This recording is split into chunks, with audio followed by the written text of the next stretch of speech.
Miguel Jaramillo Luján, analista político, hace días que no estaba por nuestra ciudad, me llamó y dije, venga, aquí que nos gusta hablar de política, ¿no, José? Sí, señor.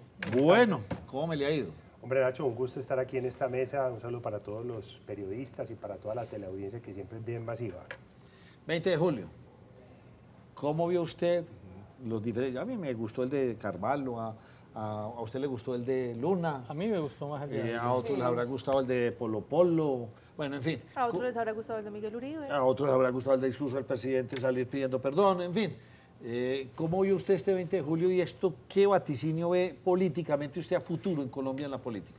Pues yo pienso que la narrativa siempre es la misma, la gente muy dispersa por tonterías como el vestido del presidente o si llegó a tiempo o no llegó a tiempo.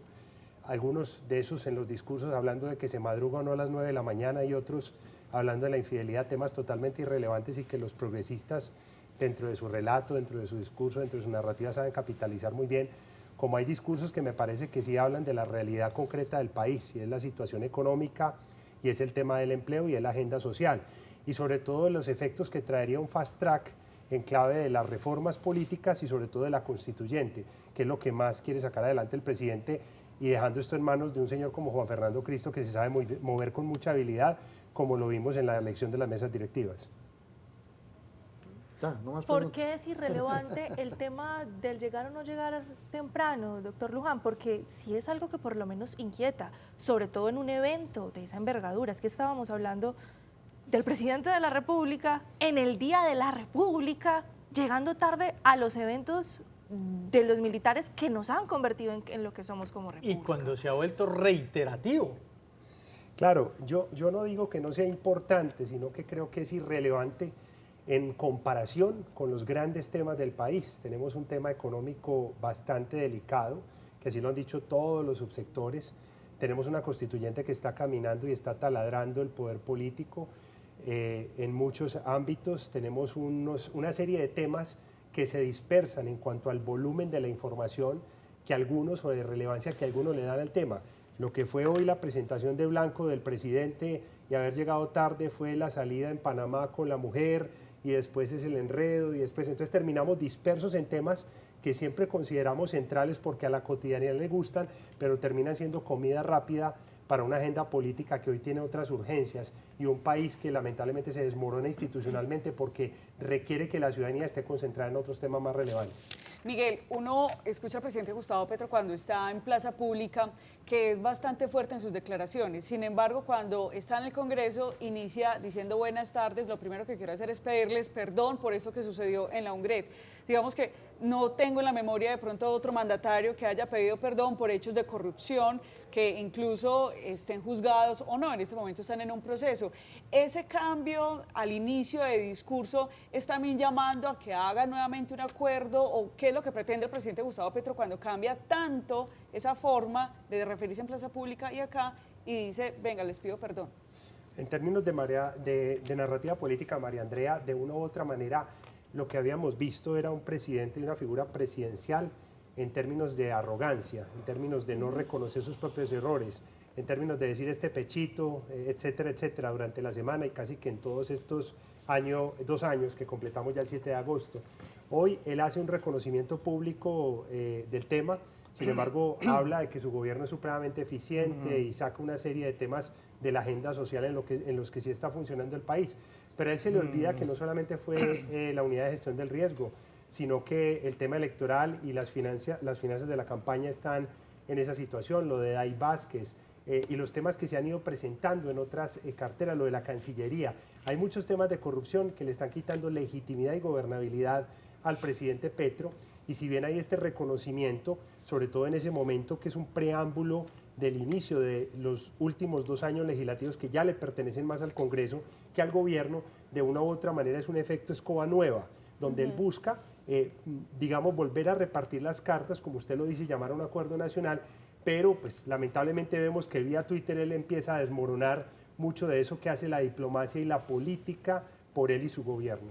Miguel, cuando nosotros vemos al presidente Gustavo Petro, lo vemos en plaza pública dando discursos, lo vemos en la Colombia profunda prometiendo aeropuertos, prometiendo trenes transoceánicos, etcétera y demás. Vemos a un Gustavo Petro en campaña, pura y dura. ¿Quién está gobernando a Colombia? Los ministros cambian, tenemos tres ministros en un solo ministerio. ¿Quién nos está gobernando? Es muy llamativo esto, sobre todo porque, digamos, desde la Casa de Nariño es claro que hay una incomunicación del presidente con los ministros. Se nota que hay ciertas ruedas sueltas dentro del gobierno que llegan a acuerdos y el presidente siempre llega tarde a los mismos. Son estilos definitivamente de gobierno. La gran pregunta es hoy si hay sectores económicos que se están viendo favorecidos directamente por esto y quienes realmente llevan los hilos del poder dentro de la Casa de Nariño. Yo siento que hay grupos políticos e ideológicos hoy con una agenda particular.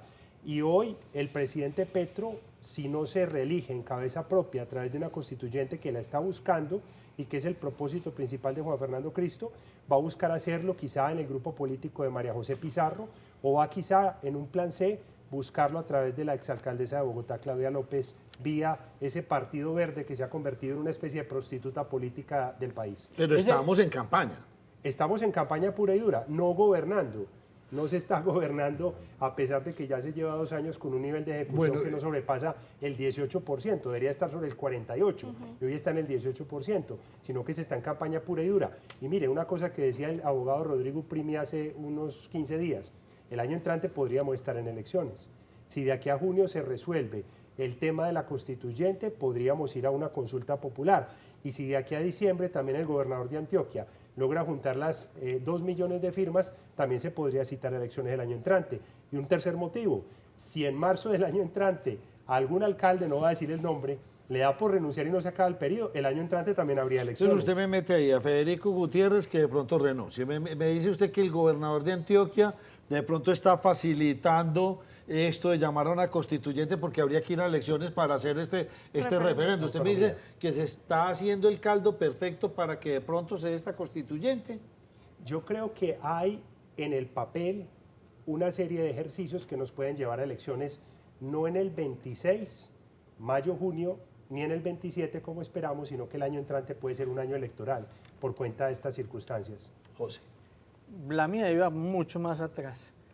Ese discurso aparente de conciliación del presidente Miguel, usted dice que cuánto va a durar y se le puede creer. Lo que pasa es que todo depende de la cuenta de Twitter del presidente. Dicen en la Casa de Nariño fuentes, muy buena José Fernando y compañeros y televidentes, que el presidente dedica un promedio de 3 horas al día a su cuenta de Twitter. Lo vemos con altos e ilustres dignatarios en Europa con el celular en la mano. Lo vemos en el desfile con el celular en la mano. Yo siento que, y lo digo por los líderes que asesoro, que cuando un dirigente político, sobre todo un alcalde, un presidente, un gobernador, maneja directamente este tipo de redes, termina con la cabeza metida en lo digital. Y lo digital es una narrativa paralela a la realidad que se debe gobernar. Y eso es altamente perjudicial. A Donald Trump en 2016, cuando arrancaba en la Casa Blanca, le dio por retuitear algo que la cadena Fox sacó en Chicago y resultó siendo una mentira. Sí, claro. Por eso vemos al presidente cada rato cayendo en errores desde su cuenta de Twitter y haciendo alusión a lo que usted dice. Pues una cosa es la que los equipos que tratan de conciliar sacan adelante como ese gran acuerdo nacional y otro lo que hace el presidente atacando medios, atacando periodistas, líderes, desacreditando instituciones a través de su cuenta de Twitter. Miguel, digamos que por el lado de la presidencia están en campaña. La oposición, ¿cuándo arranca campaña? La oposición... ¿O se está recomponiendo? ¿Usted qué cree que va a pasar con ese otro? Porque usted, lo hemos dicho aquí en la mesa, para mí va a ser de pronto una campaña de mujeres. Vamos a tener una gran cantidad, tenemos a la Pizano, tenemos a Pizarro, a la López, ¿a quién más? Cabal. A Cabal. Carolina Corcho. Carolina Corcho, o sea, estamos teniendo un portafolio. Dígame, ¿cuándo va a empezar la oposición a hacer campaña? El fenómeno de las mujeres en el mundo es muy interesante y a eso se suma hoy ese protagonismo que va a empezar a adquirir de aquí al 5 de noviembre Kamala Harris como virtual candidata o Michelle Obama como virtuales candidatas de aquí a la convención del Partido Demócrata. Cierro paréntesis. Efectivamente va a haber un protagonismo. No lo cierre, tal. Y miren Italia lo que está haciendo. Italia, Giorgia Meloni y también en Inglaterra y en Francia como tal. Sin embargo, volviendo otra vez al panorama colombiano, yo creo que la mejor radiografía de lo que está pasando con la oposición son esos 29 minutos de discurso en el Congreso. Tenemos una oposición egocentrista, fragmentada, dividida, y siento a un presidente Petro sobándose las manos y feliz con ese tipo de cosas. Hoy la oposición, más que pensar en egos o en partidos, tiene que pensar en una gran plataforma de contraposición desde lo que está pensando el ciudadano. El ciudadano hoy no está queriendo que llegue un gobierno de centro-derecha a gobernarlo. Hoy quiere es un gobierno más de centro y un gobierno que piense más en el metro cuadrado de las necesidades. Y yo creo que eso no lo están leyendo muchos de los líderes políticos y particularmente los de centro-derecha. Hablando de leer y no leer, ¿usted qué lectura hace de lo que pasó en el Congreso? Una Cámara de Representantes en la que se esperaba, pues por lo menos un poco más reñida esa votación, pero fue claramente arrolladora hacia la presidencia de quien representa al fin y al cabo los intereses del gobierno nacional. Sigue siendo predominantemente gobernista esa Cámara de Representantes. La Cámara de Representantes sigue siendo gobernista, sin embargo a mí me preocuparía que el presidente Gustavo Petro no tuviera representación en las mesas directivas. ¿Por qué?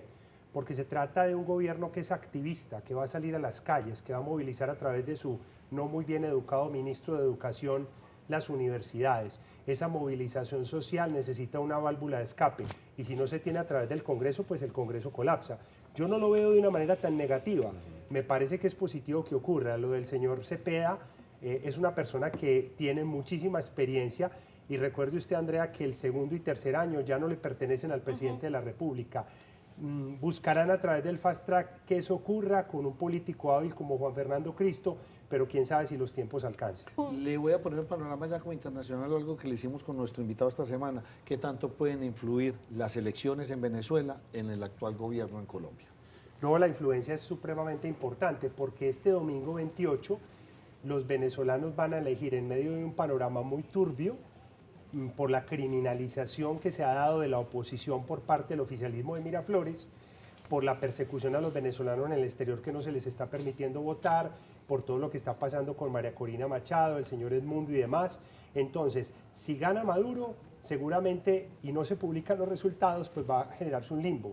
Y aunque se publiquen los resultados, la opinión pública se va a preguntar, bueno, ¿y qué pasó entonces con las encuestas, con el sentir ciudadano, con los videos que sacaba María Corina y demás? Porque entre otras cosas el tema allí no es de izquierda y de derecha, el tema allí es de reunificación familiar, como lo hemos visto en la selección del tema de campaña y lo que ha generado la sensibilidad.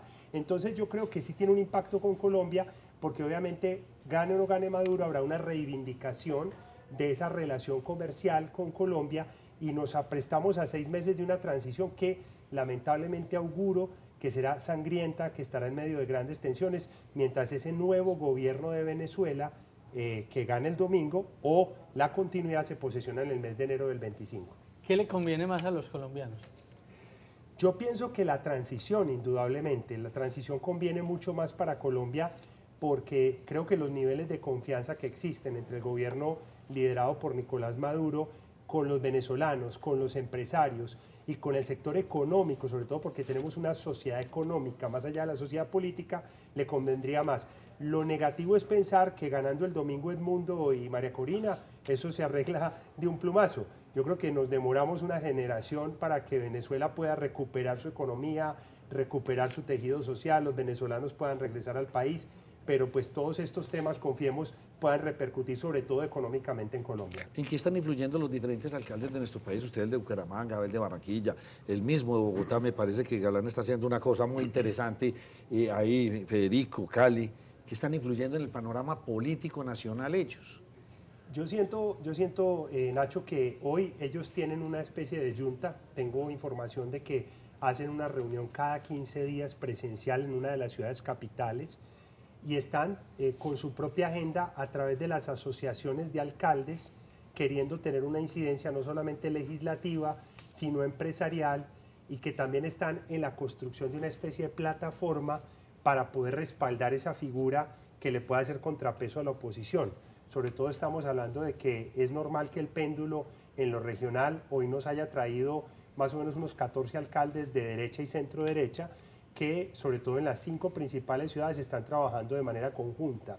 Yo siento que de una u otra manera es un contrapeso que es difícil porque muchos de ellos saben que dependen de un gobierno nacional que en los 2 siguientes años tiene la billetera llena y que para muchos de sus proyectos va a tener incidencia. Ahorita que veía acá al secretario de Infraestructura y a propósito del gobernador Andrés Julián, a mí no me queda ninguna duda de que Gustavo Petro va a comprometerse con las obras del túnel de Toyo. Hay una obligación legal como tal.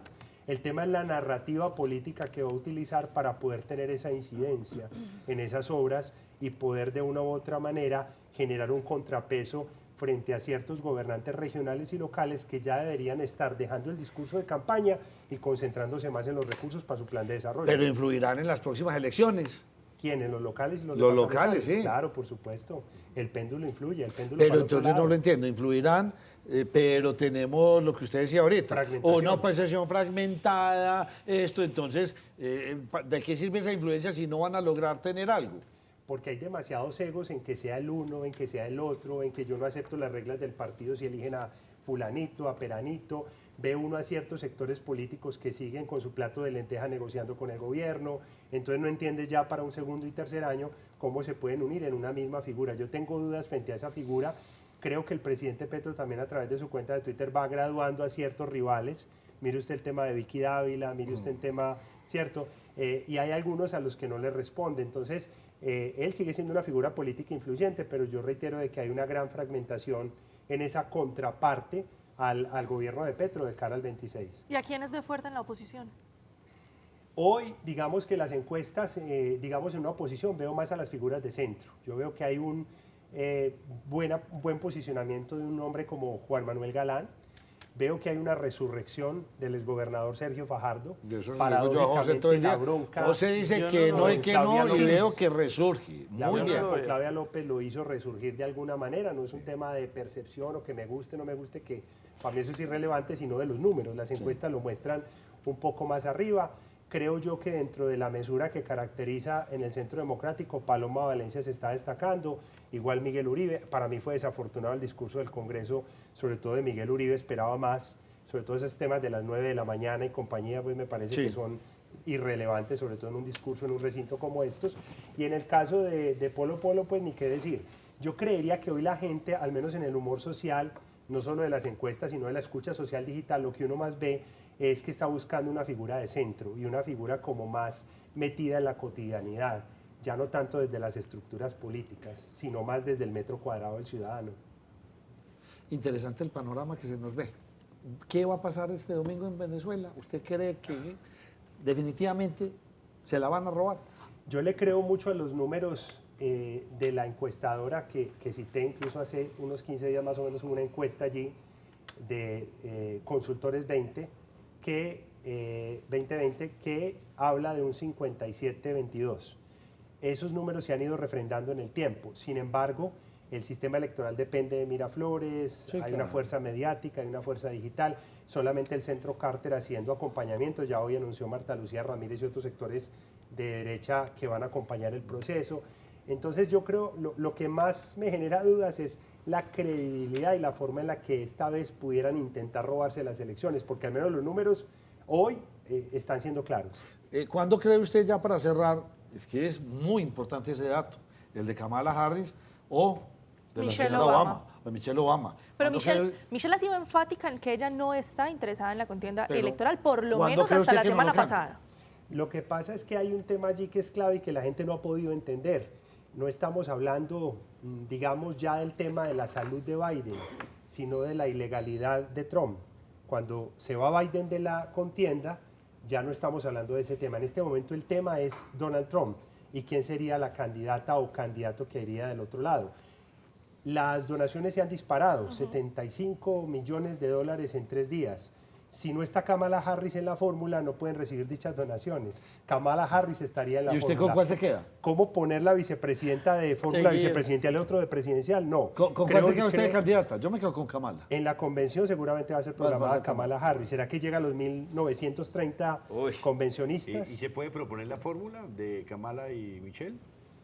Podría muy ser una complicado. alternativa. Lo que pasa es que me parece Loquísima, que pero sí, súper claro. interesante. Pero sería demasiado Son dos femenina, ¿no? fuerzas. No, lo que pasa es que hay unos estados que son los estados bisagra, donde se tiene que tratar de buscar allí de pronto una gobernatura masculina, creo yo, para equiparar un poco la fórmula, porque si no, no le da. Queda mucha costa este, mucho gringo naranja. Y creo que eso electoralmente no funciona para el 5 de noviembre. Miguel Jaramillo Luján, cuando vuelva a la ciudad de Medellín me llama y aquí siempre tendrá un puesto usted para Muchísimas hablar, porque gracias, teníamos al muchachos. secretario de Muy queridos. Infraestructura con todos estos temas tan grandes.